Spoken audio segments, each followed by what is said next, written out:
Welcome to the Intellectual Podcast consisting of Outcast Intellectuals. It's actually the Outcast Intellectual Podcast, and I just fucked it up.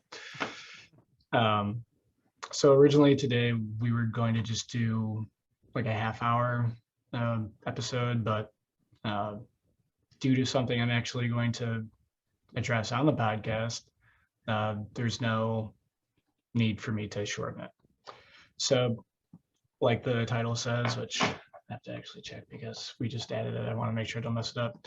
The eternal battle between should and reality as it is. So the idea of that is basically you think idealists versus realists, but also the value to all of that. And like, is should even a thing? And if should is just something that you come up with versus like being a legitimate thing, then why are there some shoulds that most people can agree on? Should people act this way? If you want something, shouldn't you feel pulled towards it? So that's the bread and butter of what we're going to address. I don't know if Chris knows the term bread and butter because some of these American expressions. Yes, I do. Yes, I do. Don't worry. It's spread further than hold the fort. Right. So I think to just start it off with, like when you think about, things should be this way, things should be that way, whatever, and they're not. Where does that come from?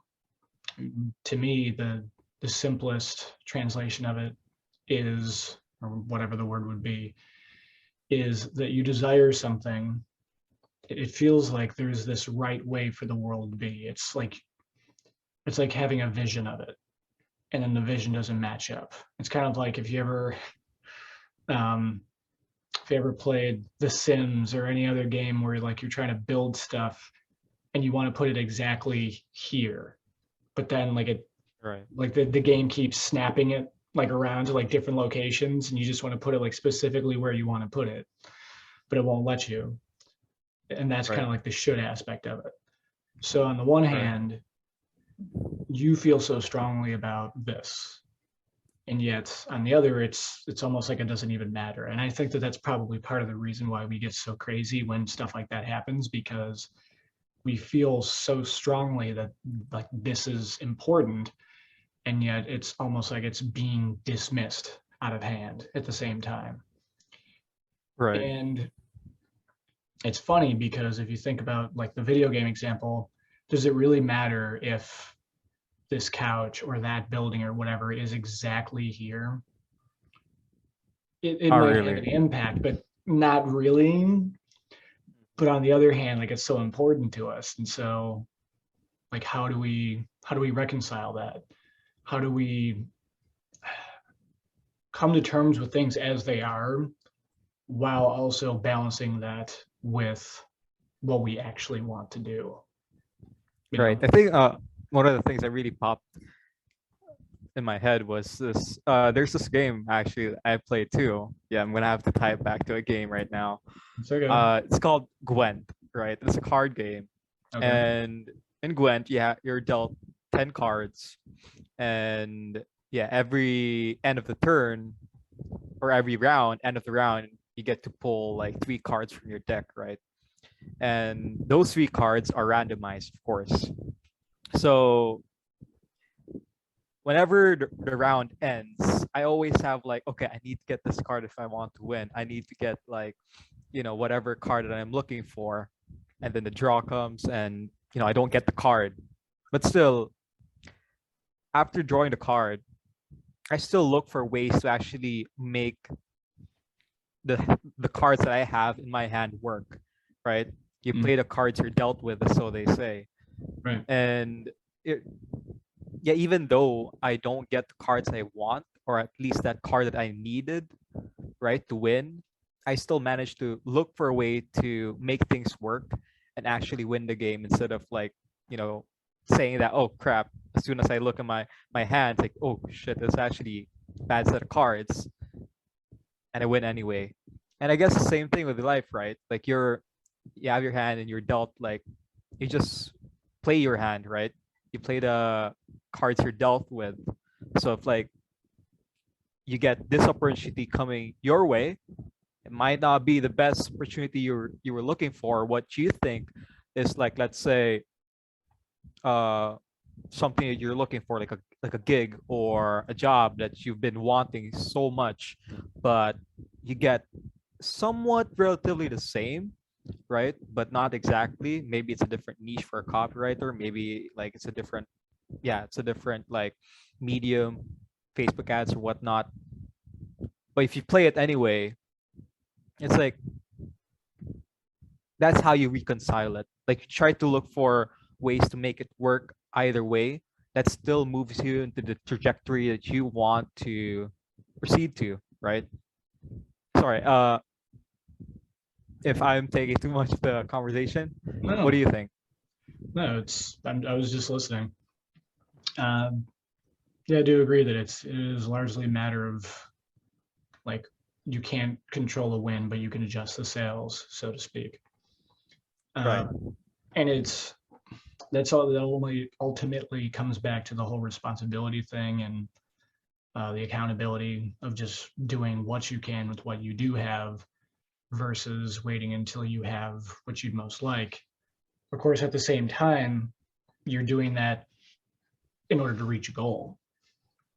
You know, there is still a should that you're moving towards. You could say that when you are trying to move towards a goal, you are literally just trying to actualize what is already in your head. You know, even if it is just that a situation is bad and you are actualizing that the situation is no longer bad, you're still actualizing a different reality. I don't know, like just a different vision of what is Yeah, going on different right vision of now. what should have happened instead, right? Yeah. And like, for example, to use the card analogy, I mean, I'm not familiar with that game, so I can't remark on it in particular in an intelligent way. But have you played like poker, blackjack, or anything like that? Not Yeah, so competitively, but okay. yeah, not competitively, yeah, but I Okay, played it time to let's go time. with blackjack because it's simpler. Now you have the two cards, one's face up, and you check the one that's face down, and the goal is to get as close to or reach 21, I believe, without going over. It's either 20 or 21. It's a good thing I don't need to play the game right now, but and that's how it works. Now you could say that if your face up card, I mean, say that it's like a six or whatever, because like if it's really low, then usually you can just add more cards to try to get five, which beats anything but a blackjack, which is the 21 with I think like literally a jack and a maybe an ace. Yeah. Um, or if you have the higher cards, but regardless, you are in charge of playing the hand you're dealt. But one could also go farther than that and say that you should abide by the rules, right? So Right. then when somebody cheats and is winning because of that, then where does the should come in there? Because the reality is that they're cheating, right? And of course, just because they're cheating now does not mean that it becomes acceptable to cheat in general because they're still cheating. And Yeah. so, but if everybody is cheating, then where does the should go? And this isn't really about like morality, so, or like moral, specifically morality, like shoulds. But I mean, that is part of the aspect of it, of when when trends occur of just actions that just fly in the face of any should or any notion of how things should be, then what value is there to the should in the first place? You know? Right. And at the same time, if all we ever have is what we can get away with, then people should be able to rob and kill and assault and like anything Do that they want to anything. do, so long as they can get away with it. And in that case, there is no should. And so it still comes back to balancing between what is the reality and how could things be better? Because for example, like with both of us, we both had like different lives before we got into marketing and such. And the reason why we continued persevering when things weren't going well was because there was a should in our minds that compelled us to continue acting. So in terms of what was realistically in front of us, there was no success, no success, no success. We sucked it, and so on and so on. Nobody wanted to talk to us and so on until they did. And so even in that regard, the reality of a situation still doesn't reign supreme, because in that case, the should was the dominant factor. And so it still ends up being this teeter-totter thing where regardless, like there's always going to be a little bit of one or the other. And so, for example, or was there anything you wanted to mention? Because I don't want to hijack things either. No, it's okay. Go on. Yeah. So, for example, we're both in Copy Accelerator, right? It's a marketing mastermind, copywriting focused. And in the mastermind, like there's very much like a fostered community of like being able to trust each other, being able to ask uncomfortable questions, being able to be vulnerable and such, which is part of the reason why we use that so heavily as like a bedrock to rely on when it comes to negotiating with clients, or just understanding like, are we overcharging, are we undercharging, are we even writing anything that's good? Because you can't necessarily, if anybody should know if the copy is good, it's the client. But we both know that's not always the case. And I don't mean in reference to any particular situation for me, but it's like we do know that can be the case. And something happened recently where, I don't know if I shared the, I think I can share it in the chat. I shared, screw it. I'll share it to you in Messenger, just so that you can see it. Sorry that I can't, well, I can share my screen, right? So let's see if I can manage to not fuck this up. Okay, so, oh, it's so weird like seeing it that way. Okay, don't worry, I don't have porn, so you don't have to worry about that. So here we go. I don't know why it's showing up in Paint, but business case. Actually, let me see if I can, I don't know why it's opening it that way. So, but the point being, because it automatically goes to print. Can't you just, that's so weird. Like you'd think that it would just open it like in pictures. But anyway, I shared this meme, and it's of like Brian Spironello, who's in our community, is like well known for when he's like phrasing negotiations as, I'm sorry, but I can't make a business case for that. And so that was the point. And I shared that. I don't need to share the screen anymore. And so I shared a meme with that and referenced a situation that I had going on. And it was relating to a client. And the thing is, like, I wasn't, and the should will come in multiple levels here, but for me, I used that situation as a way to reference anything in order to have an excuse to share the meme. And people thought it was really funny and so on. Brian, who, if you don't know who he is the king of being professional and buttoned down, and like, just, I'm still somewhat convinced that he's an android, because he's just so aware, and so, yeah, he's awesome. 4 different people shared that with my client without mentioning any context of what it was, or considering, for example, when I talked to Chrislyn, who's from our group, she mentioned that if she had seen it, as well as Brian, who again didn't say anything, so that if she thought that there was something wrong with that, she would have messaged me and said, like, hey dude, like, probably take that down, right? But instead, right, for anonymous people who, of course, the client wasn't going to out, because like the way that the client saw it, they were doing them a solid, shared that with them, and I lost that client.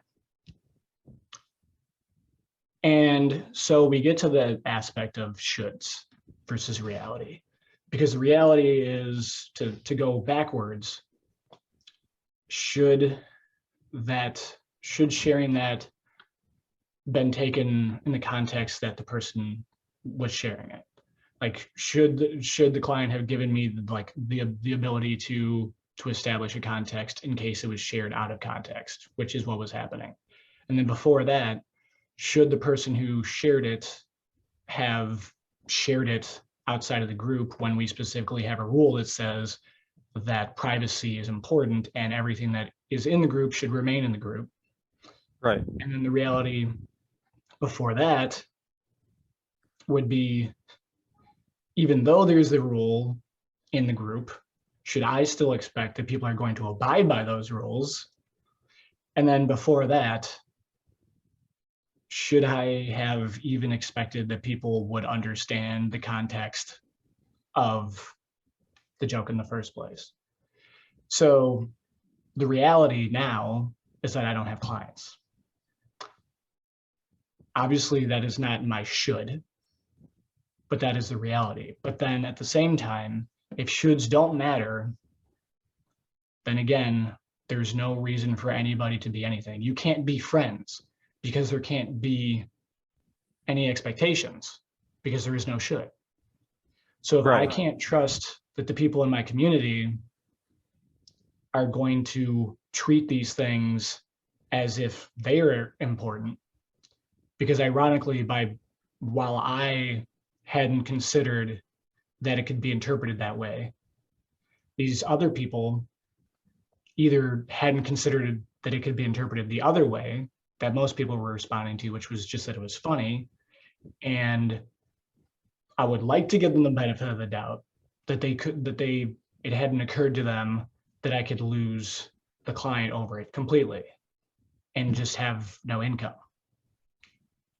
So then where do the shoulds come from? How do we reconcile that with the reality? Because I tried to be really fair with everything, which is why I tried to show like all those different shoulds and realities. But how do we reconcile that?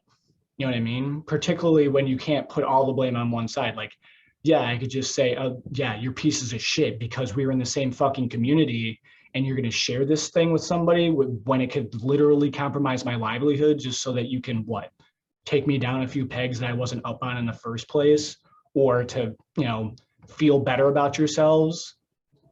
And that was a very subtle approach that I took when in the follow-up post, both of which have been deleted since then because the client wanted me to. And I wanted to do so out of respect because, again, it wasn't my intent. But in the follow-up post, I clarified this, like, none of these people who took it on themselves to share that with the client ever shared all the coaching calls that I showed up to that I brought their copy to, all of the, the different times that I mentioned, like that I was glad to be working with the client and so on. And so again, there's still the shoulds in there because they basically shared the gossip column. And then from my should or reality, it's like, well, we know people are garbage. Right. And so, it still comes back to that. So I've been talking a lot. Like, is there anything that just no, like reflection wise? Because I mean, yeah, there are a couple, but I wanted you to finish your point because, like, yeah, it's an interesting story. I've also been taken aback that all of a sudden you said that that's why this reality you're in, right? This reality you're in is different from what the reality should have been right now. And it sucks too because from my point of view, you should have gotten like better salary, a better paying client, right? You should have gotten the position you were on probation for such a long time. You still have that, or that's the client that lets you go? That's the client, yeah. Lets you go, right? Right. And I know for a fact that you've been working hard in getting them results every single day because that's what you should have been doing because you have a different should in your mind, right?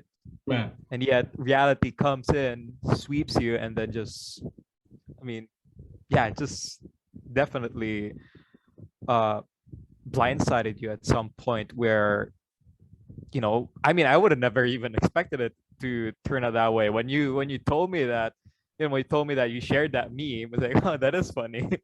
I giggled, right? I was like, huh, that's cool. That's a cool meme. And then all of a sudden, like someone else thought a different should have happened to you. And yeah, it does come to a point too where I also like thought about a couple things that, well, I thought should have ended differently, right? Like, for example, the what do you call this? The gig that I was writing for back January, right? And I took the what do you call this? The ad that I wrote to all the coaches. Oh yeah, Pretty sure you know what I'm talking to. yeah, the one I've Right? made the joke All about a the bunch of coaches, times. everything, and they all said it was good. All of a sudden, this client said it was shit. In my mind, the should have been, yo, I got this piece of copy, uh, you know, critiqued by A-list copywriters. I should have gotten this gig. Right. But you Because know literally what? nobody else had any issue with it. Yeah, Like, there are people yeah, that made nobody. way more money than you and that client combined, who'd been in the industry probably longer than both of you guys combined as well, who said Exactly. it's ready to send. Yeah, and still, I think how I reconciled with that is that, again, you play the cards you're dealt with, right? Like, sure, you get dealt with these kinds of cards, but there's always a way for you to play around it, right? There's always a way for you to probably look for other ways to make the most out of the situation, because again, we only get to really react on the things we can control rather than really worrying about the stuff that we can't control, right? Yeah, and I guess I guess it also ties back to like how, worrying about something that should have happened or should happen is actually just pointless, because nobody knows what would happen. I thought for a fact that you were going to start hitting 10K by this month. I was very sure that you were going to hit 10K this month. Right. But things just went south right away, and it wasn't even in the intention on your side to steer it in that direction, right?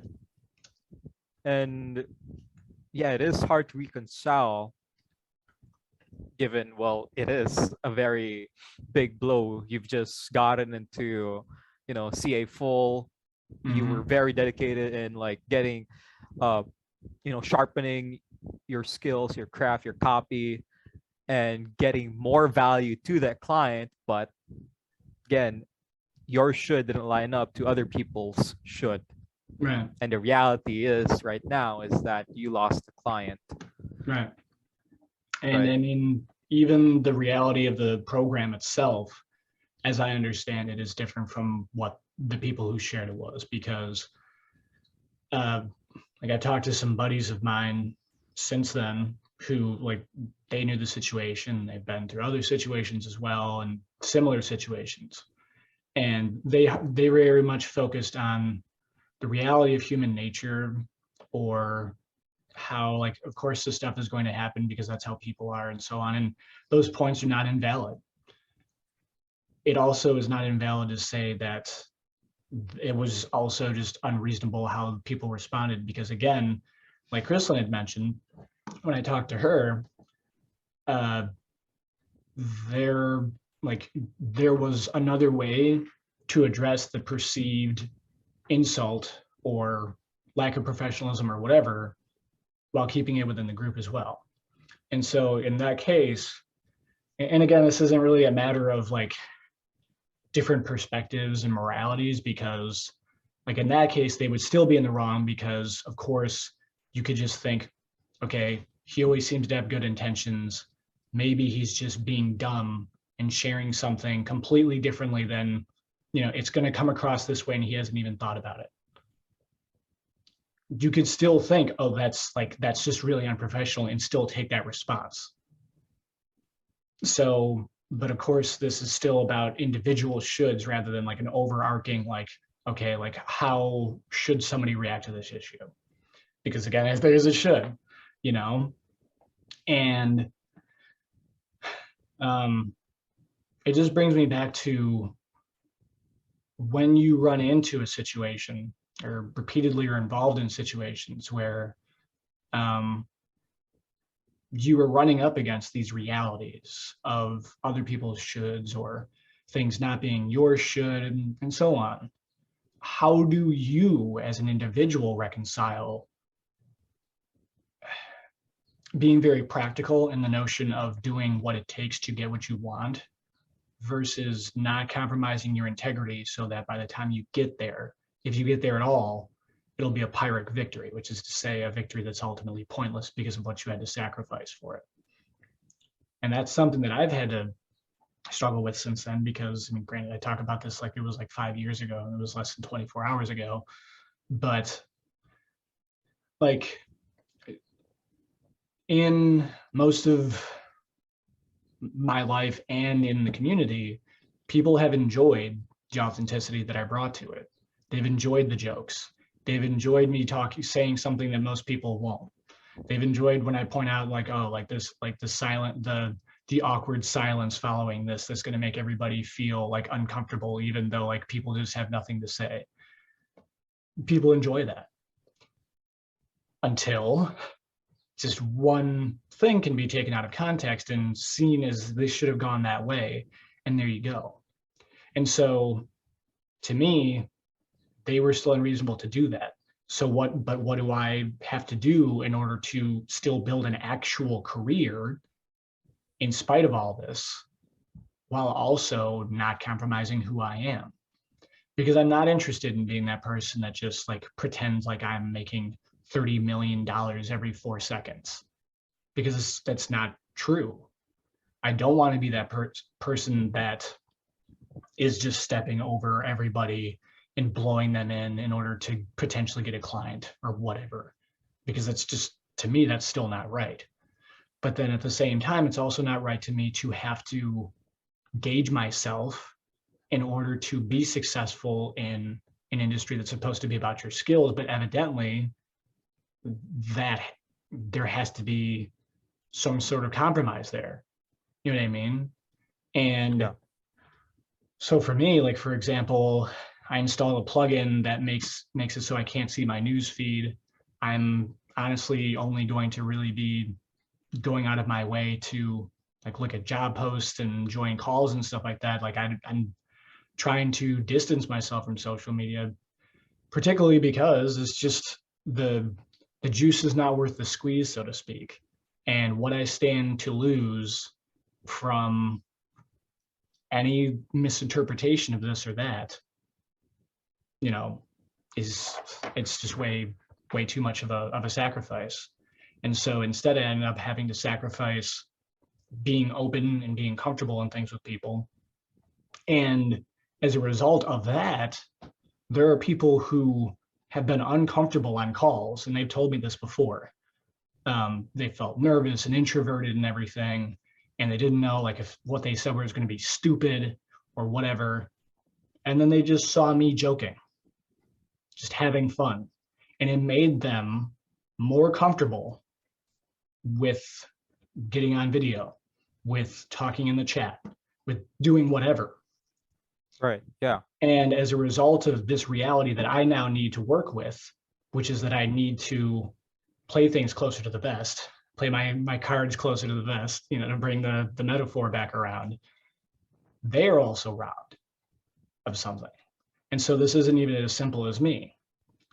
So it's just this huge whirlwind of shoulds and realities and shoulds and realities. And it does kind of bring it back to, I guess, what you mentioned, where it's like, there are these cards in the deck and there are these cards in your hand.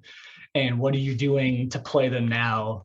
And yeah, they're not the cards that you deserve, but they're the cards you need right now, you know, to bring it back to Batman. Right. Yeah.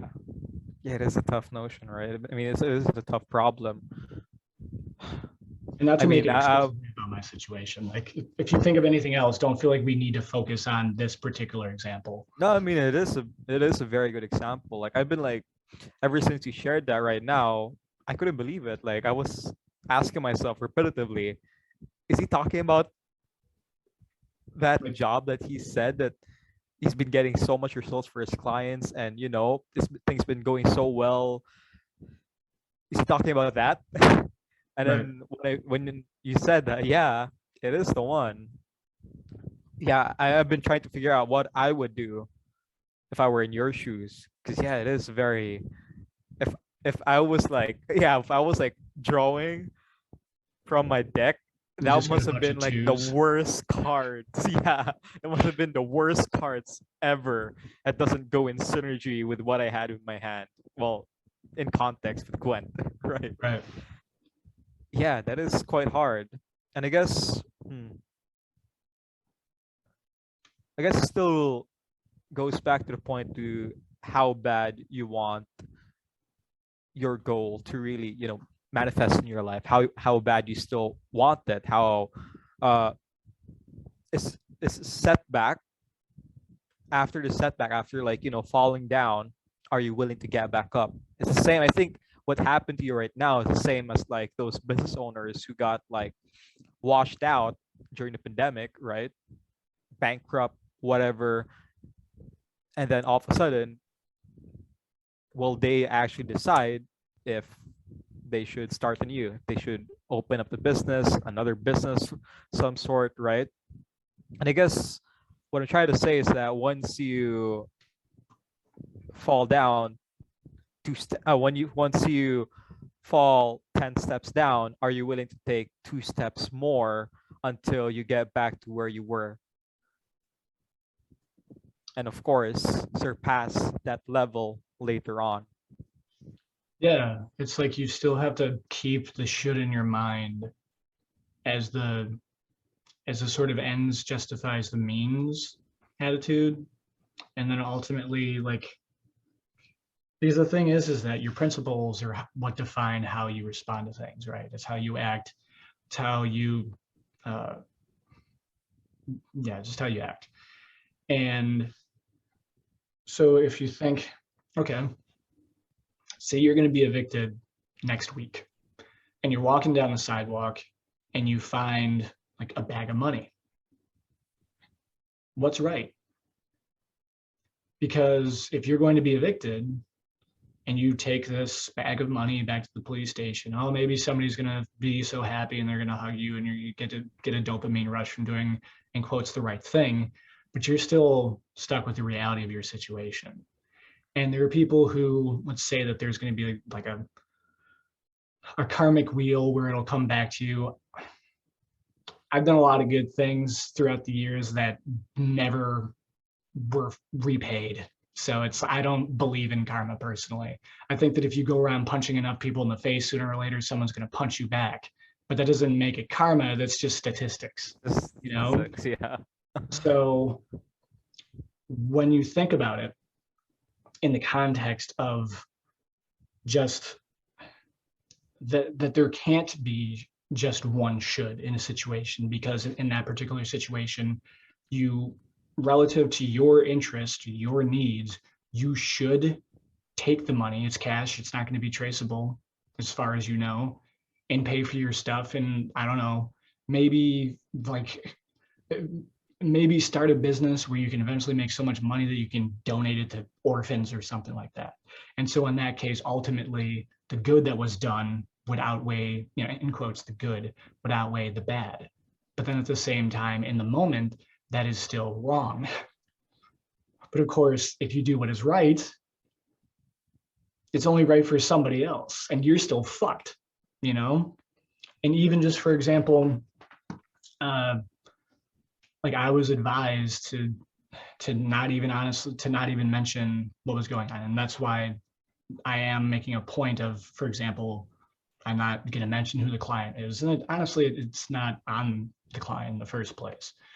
It's more just like how everything led to it, and even just And I also want to clarify when it comes to mentioning, we're getting these results and whatever, just like the clients requested before, I didn't mention any numbers or anything. But when you just consider that, should I have stayed quiet about it? Should I have just let the Copy Accelerator team deal with it? And they are, from what I'm aware, from when I talked to Sam Novak, there is stuff going on, like calls have been happening and whatnot. But it's like, because if you have to follow this train of causality back to the station, we also have a separate call in the group that is designed specifically so that you can walk through your issues as a business, as a freelancer with Brian Skirnell, Right. Oh, yeah. But okay. What's safe? Because if the group isn't safe, who's to say that the call is safe? And if the call isn't safe, then how can you discuss these things openly? And when it's not openly, it's in private. But if it ends up being openly, so say that you had like an issue with your mentor, and I know that you have never had an issue with your mentor as far as I'm aware, but say that you did, and say that you were trying to talk to them about it. But because this mentor has friends in the community, people decide, oh, well, fuck this kid. He's trying to, screw this person over. I know him pretty well and whatever. And it gets back to him. Well, maybe you weren't even trying to screw your mentor over. Maybe you weren't even upset with them. Maybe you just wanted to understand how you can communicate this thing to him in order to, whatever, resolve a situation, which is a complete hypothetical, just to restate it because some people are so fucking stupid that you need to do it, apparently. There you go. Like how there is a whole chain of causality from this situation. And so it isn't as simple as you shouldn't have done that because, you know what I mean? Like the shoulds ultimately in that case don't matter, right? Right, yeah. So it's like there's a cascade effect for when these things occur. Just like what I mentioned, like with if you're walking down the street and you find that bag of money, it isn't as simple as do the right thing for somebody else or the right thing for you, because eventually you can make way more money than that and help out way more people because you found it. Or if you do the right thing, you could end up on the streets and get stabbed to death by a meth head. You know what I mean? Like there's a trend, there's a whole chain of causality that leads from these things. And of course I always have to take the examples to like 10 or 11, but that is naturally me. It can't be me in all aspects apparently, but that's, when I can, I like to share it. But to bring me back to the point of like, should I even have talked about this situation at all on the podcast? It's like, okay, but it's our fucking podcast. The whole point is that we do get to talk about this stuff because people do need to hear it and people want to hear it. People just can't hear it because shit like this keeps happening where somebody else decides, oh, this means that, so I'm going to take this action. And to them, it's justified. And that's why, like for us, I mean, it's literally the Outcast Intellectual. The intent behind the podcast is in the fucking name. Right. And yeah. So it's like how could I reconcile the essence of the podcast if I would not be willing to bring something to it that could be misinterpreted outside of that? When the whole point of the podcast is to bring the essence of things to the light. Right, definitely. And it's still, I think that ultimately comes back to a sense of, see, it's difficult to even talk about responsibility in a certain sense, because if you're not aware of something, how can you knowingly be responsible for it? Responsible for it, yeah. If I had a list in front of me, and when I made that post, and it said there's a 53% chance that everybody will, just find this funny and it'll make their day better and it'll be great. And there's a 47% chance that you'll lose your client over this. You think I would have fucking posted it? Of course not, because that would be stupid. But we don't always see those lists of causality in front of us when we take an action. And so how does responsibility even come into play with that? I'd be interested in getting your thoughts on that, because again, it's been mostly me sharing mine. Talking about yeah. It is interesting to think about it that way. I think to tie it back to your point, also, like, I'll do a little bit of a, not sure if I used the term correctly, call back, right, to what people think is good or not. Okay. Right, like in terms of morality, right? Like, let's say if you've been used to doing this, doing that, then by normal circumstances it should be okay.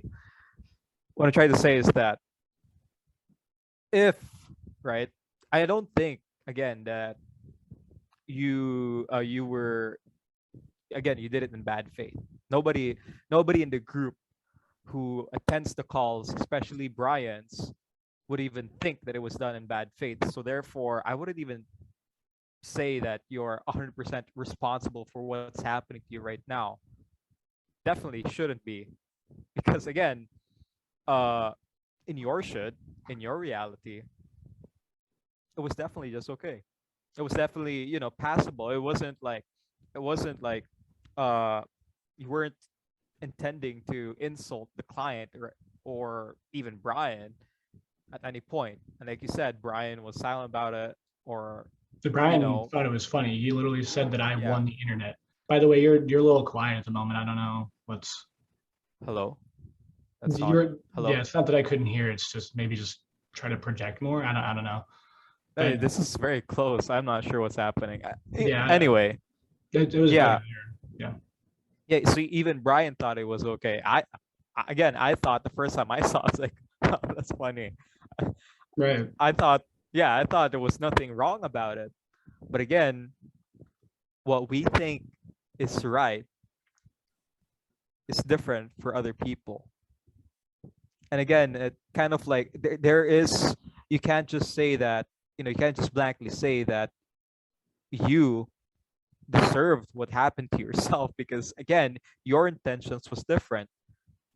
Like you said, when you posted it, it was supposed to, brighten other people's day, make them happy, or whatsoever, right? Yeah. It's a meme. It's supposed to serve that purpose.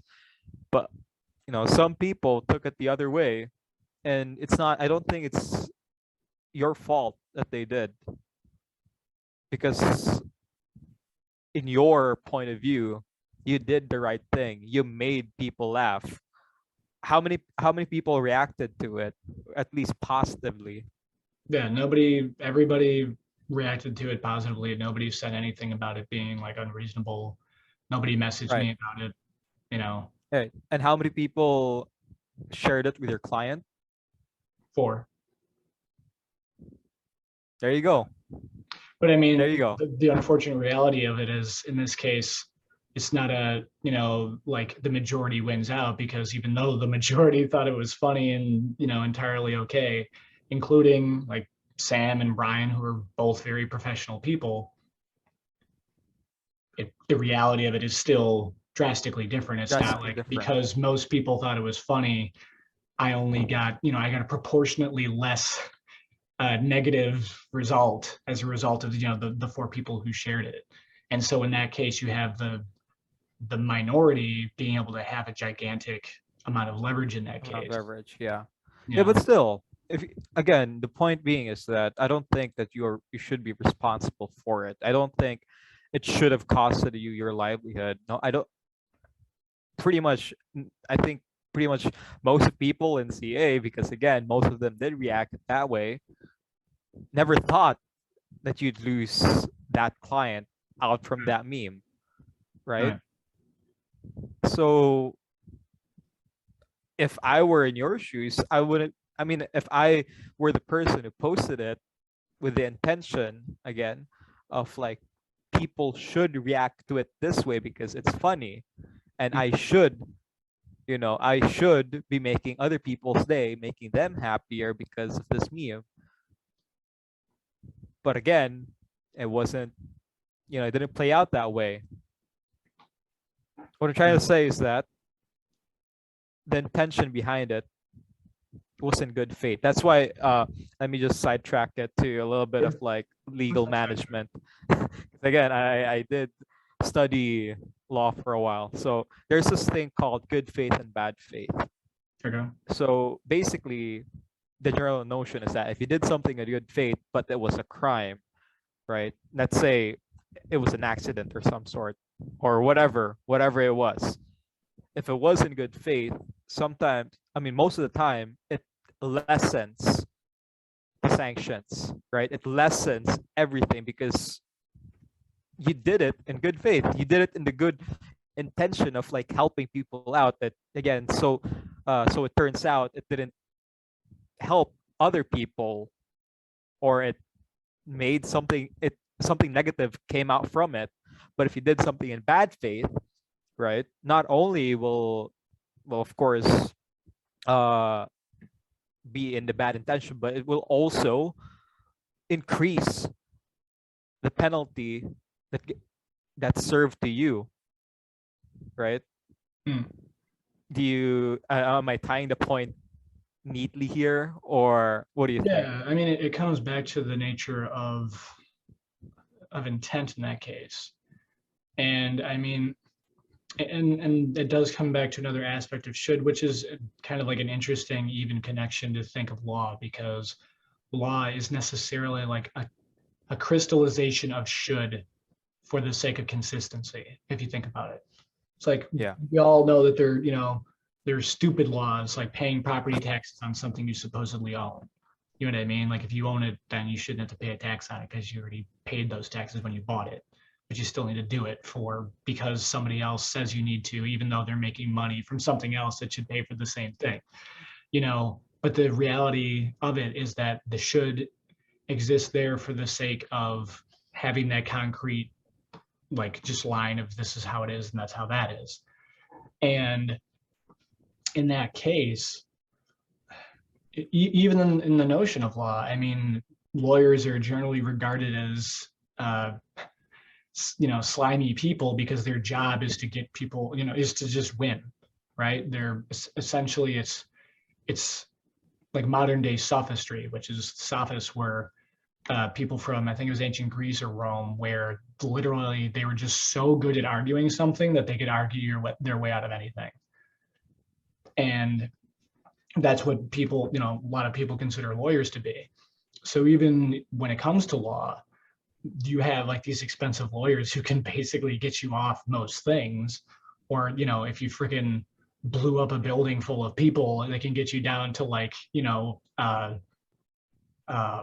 like when you just have to clean up like a bunch of garbage on the side of the road, you know what I mean? Like they can get you down to the community service or something, you know what I mean? service. Yeah. I mean, obviously that's not realistic, but so even in that case, you still have I don't know if juxtaposition is the right word, but the contrast between the should and the reality, because of course my intent was, as we've already established.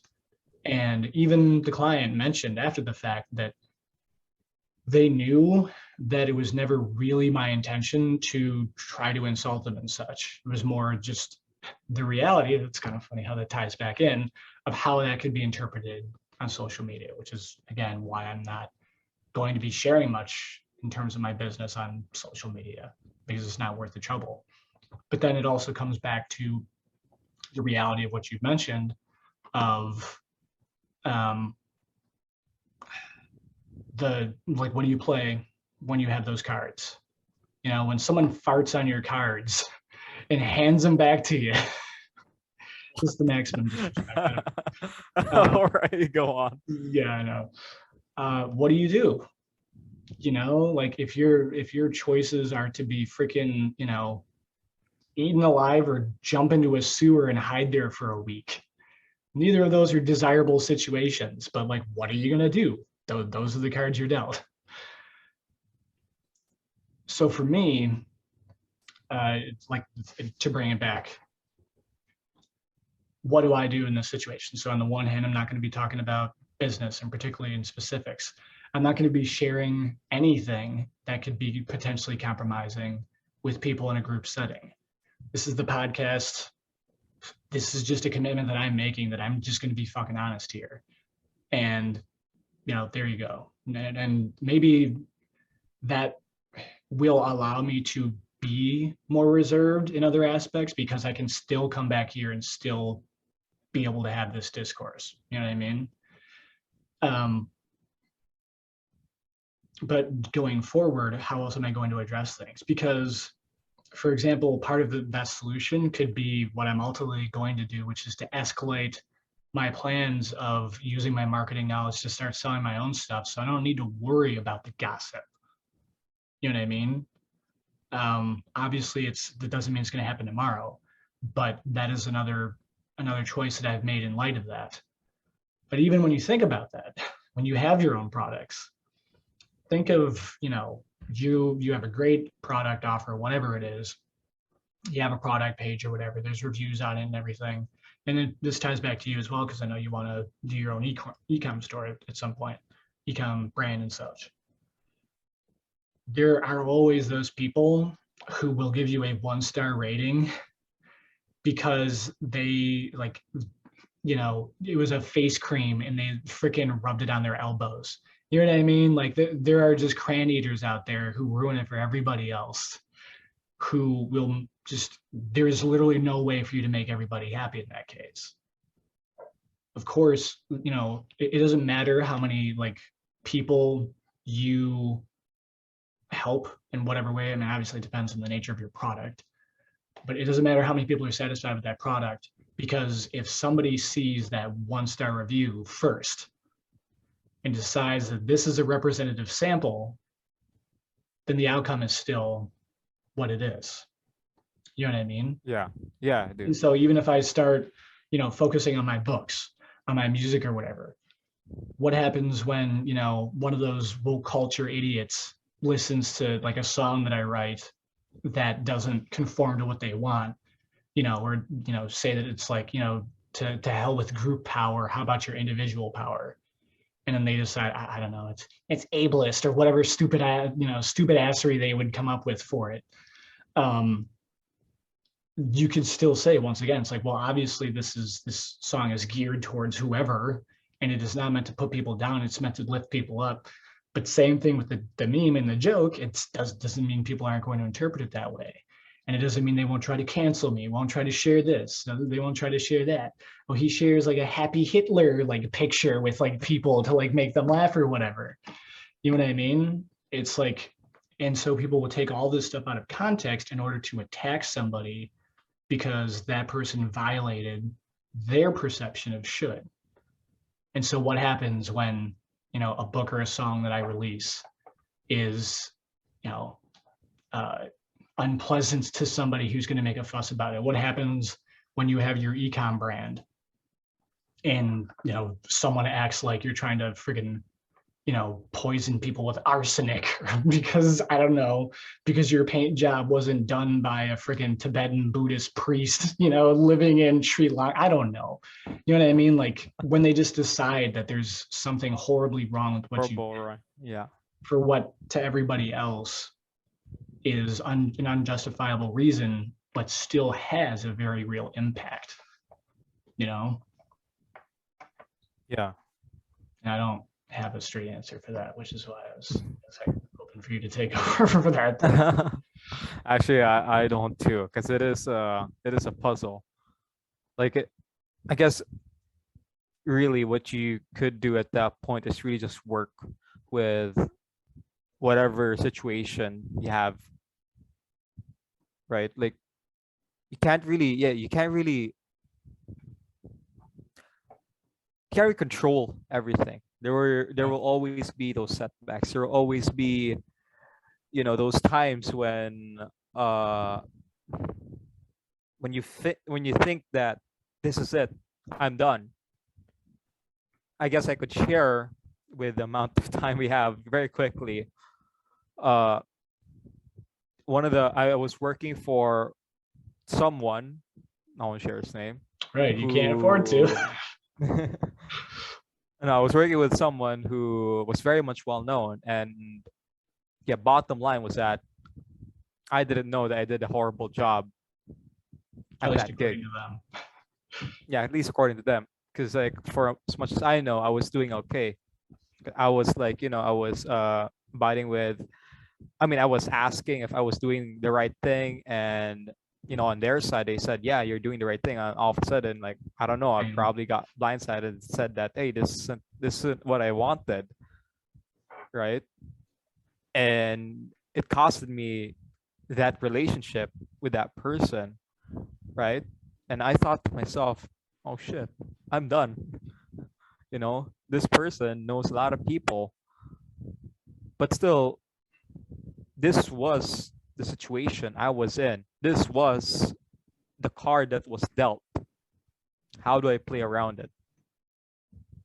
And yet, even after that whole debacle that happened, probably 2019, I'm still here. I'm still kicking, right?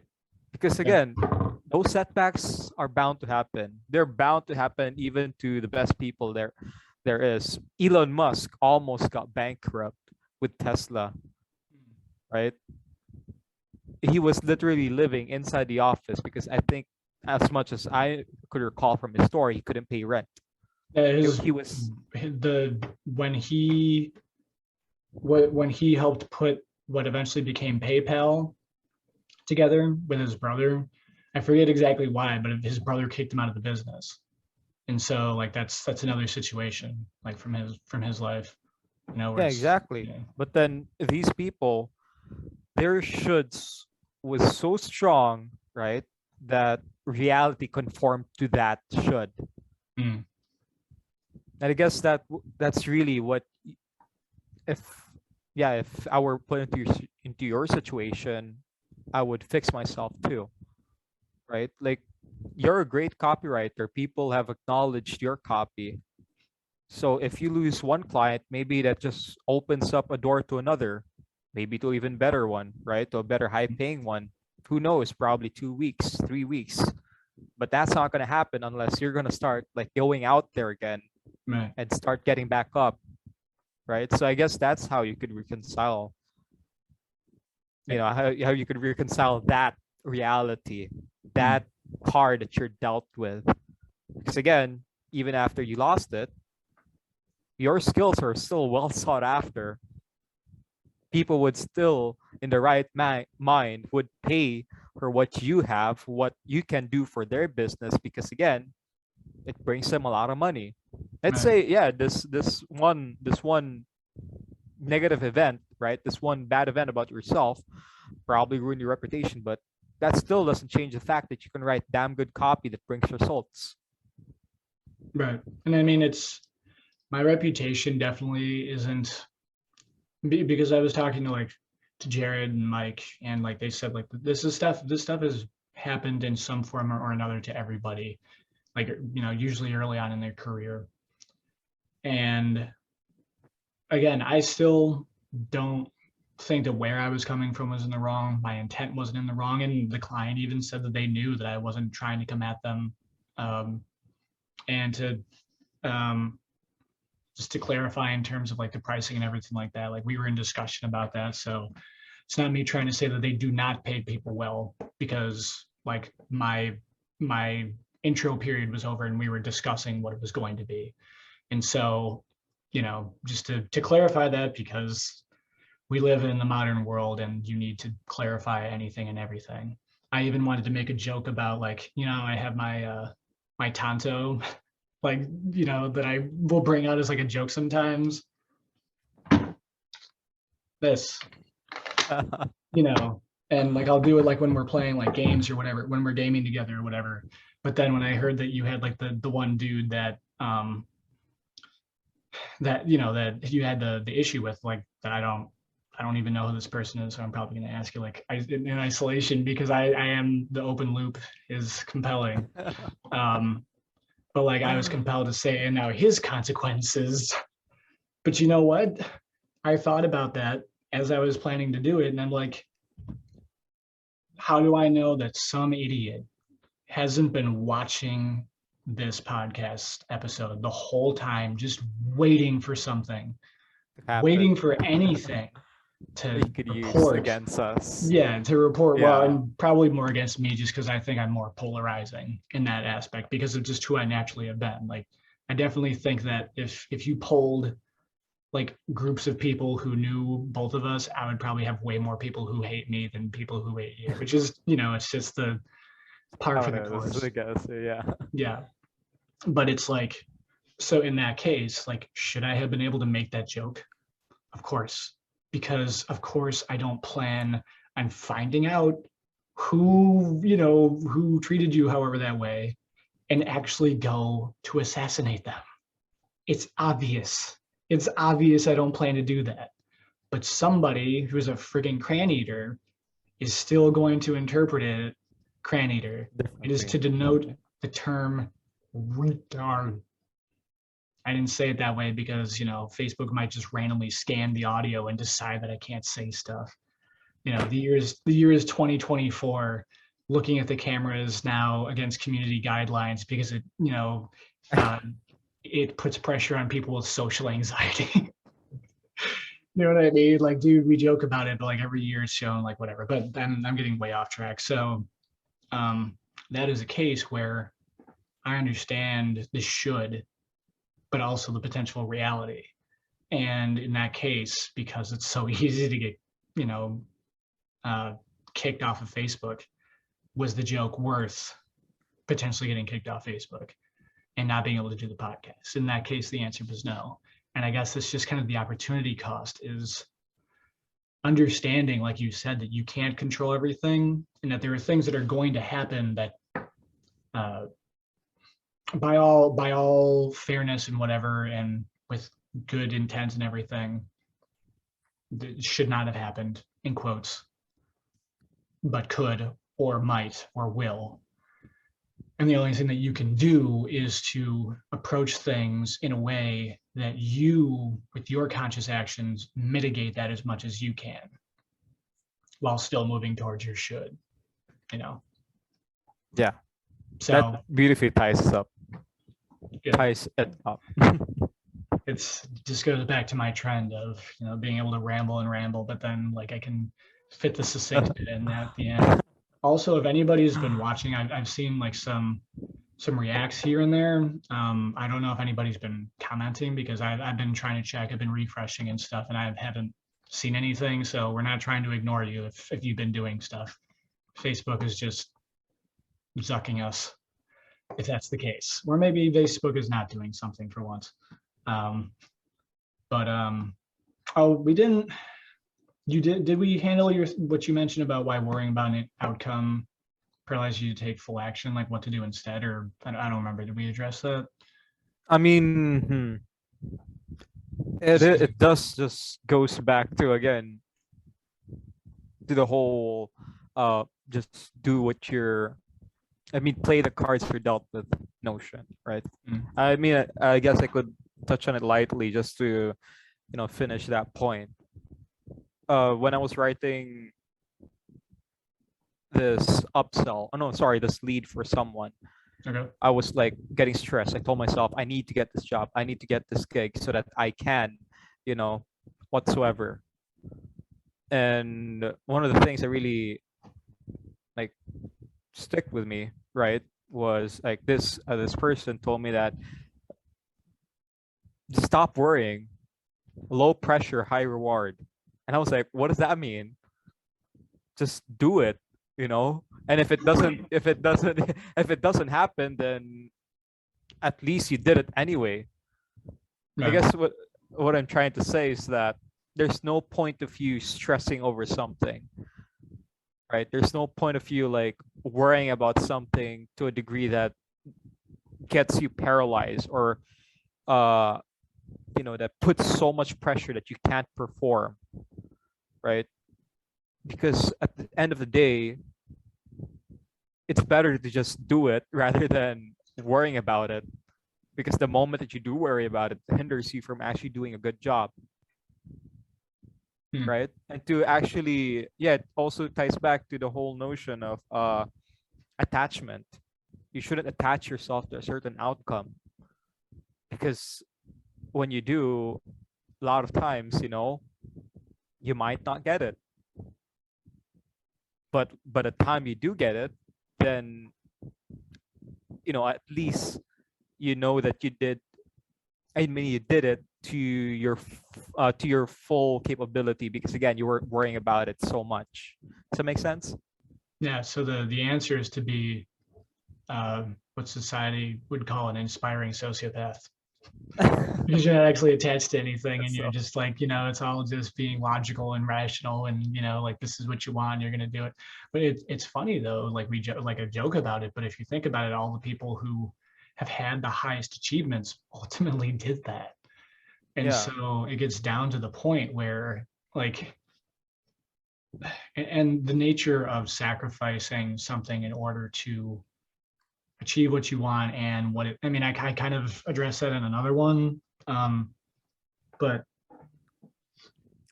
like when you think about it, the shoulds or whatever, like supposedly you should treat people this way or act that way or value this or do that. Nice water bottle, by the way. Oh, no, it's uh, coffee. wow, it's still a water bottle. Um, it's a it's a fluid bottle, whatever. A fluid bottle, It hydro is flask. interesting though. We still call them water bottles, even though we don't necessarily drink water out of all of them anyway. Um, I forget where I read it, but there's a correlation or similarity between people with high productivity, success, whatever, like lives, and serial killers.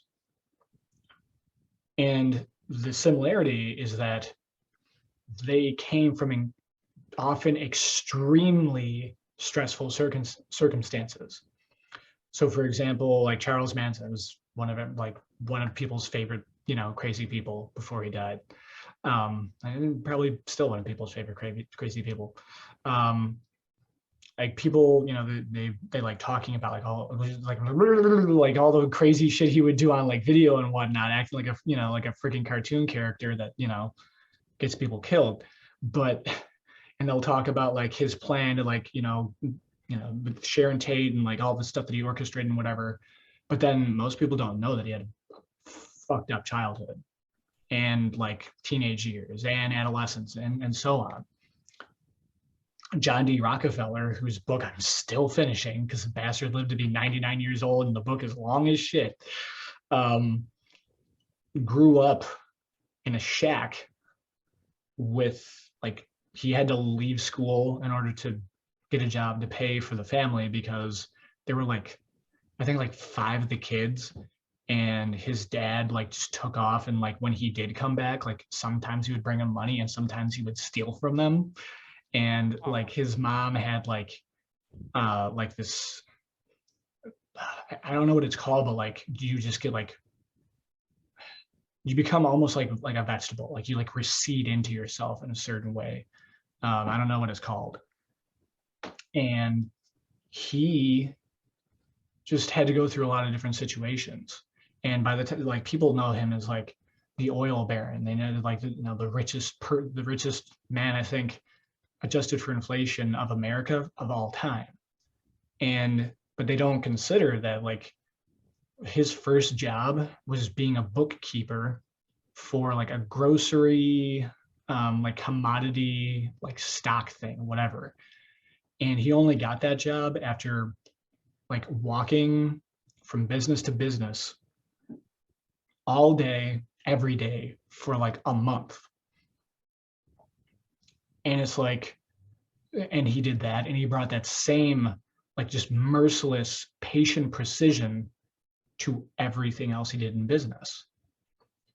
And so what you have there is the should, right? Because, and I didn't even mean to make this connection, but he should have taken care of his family, right? He did, by doing what like most people would think is crazy, the extent to which he committed to all that, the risks he took and everything.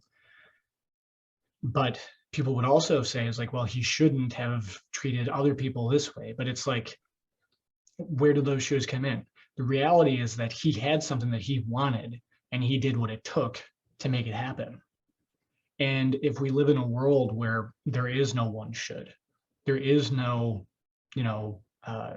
like law of nature that we have to abide by because we don't, then ultimately it still comes back to the only should that you have is what you want, and to stay committed to doing what it takes to make that happen, even if you don't feel like it, even if people don't like it, even if whatever.